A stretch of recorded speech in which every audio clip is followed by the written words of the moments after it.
or incorporated para ma-identify yung ating business name. Then the stock transfer restricted to preserve the single ownership. This one is generally transferable. And then the meeting, syempre isa lang siya, simplified, siya na lahat magde-decide. And the other one is meron siyang mga board meetings, no? And perpetual existence both under the revised corporation code. So ano yung mga practical benefits for MSME and freelancers?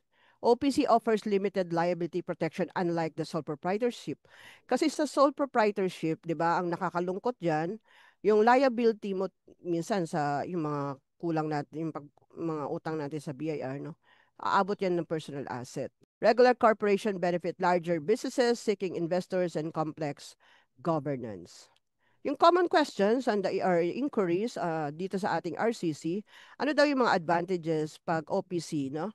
What advantages does OPC provide over sole proprietorship? Ang isa nga po dyan ay yung limited liability, no? Protected siya hanggang doon lang sa capital niya. Unlike sa sole, abot yan ng personal asset.